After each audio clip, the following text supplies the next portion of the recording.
So I just wanted to talk about this extraordinary drawing of a frill shark. It really took me by surprise. I hardly knew what a frill shark was. But this was obviously a drawing from someone who had spent a lot of time studying them. I spent quite a lot of time looking for various things I can use on the Indoona channel. So I was looking through ArtStation and I saw this and I thought, well, I'll get in touch with the artist, Emma Nelson from Arizona, and see what her inspiration was. The Frill Shark was they are one of my favorite sea creatures. I always been very fascinated with them, especially since they're pretty rare to see.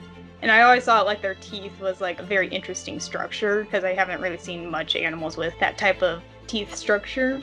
And it definitely does look very ancient looking, since it's a living fossil. Frill sharks outlived the dinosaurs and have been around for at least 80 million years. They're about 6 foot long or 2 meters, and they look primitive, eel-like with a slim body.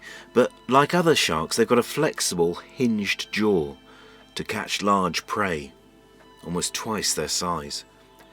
You'd think they get their name from their rows of teeth, perfect to snag the soft bodies of squid. But no, it's their frilly gills apparently. They've got 6 of them.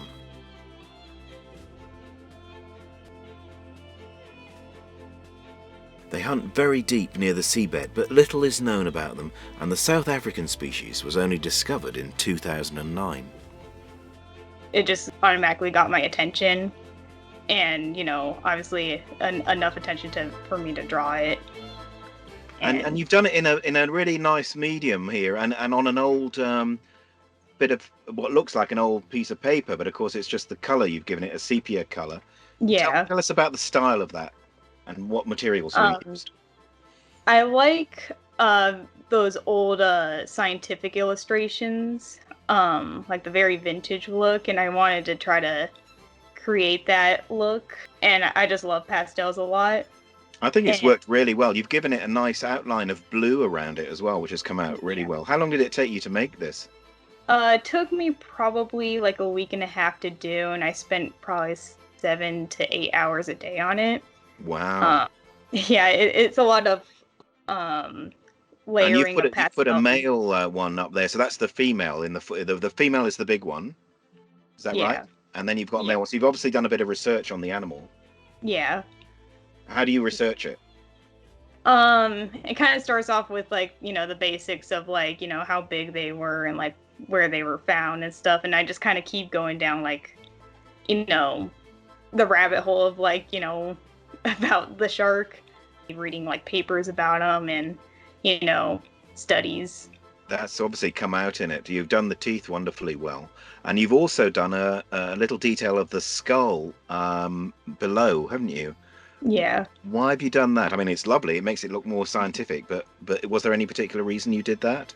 I just like to try to get a little bit of a better understanding of how the skull structure works. Because when I do those types of artwork, I like to try to memorize how the animal is, and I thought the skull looked really cool too. There was a British expedition called the HMS Challenger expedition in the 1870s, and they had pictures like this. I mean, we're talking 25 volumes, because they did it for 3 years. So this could have been a picture that came out of the Challenger expedition. That's great. Now, if someone wants to buy this or wants to buy a copy, a print of it, can they do that if they see this? I haven't put it up available on for sale. I was planning on putting my stuff up for sale on ArtStation and all that. So maybe what we'll do is we'll say in this, if you're interested, we'll find a way to sell you a copy or whatever. Okay. Just for your benefit, if anybody does. I mean, I'll buy one for a start.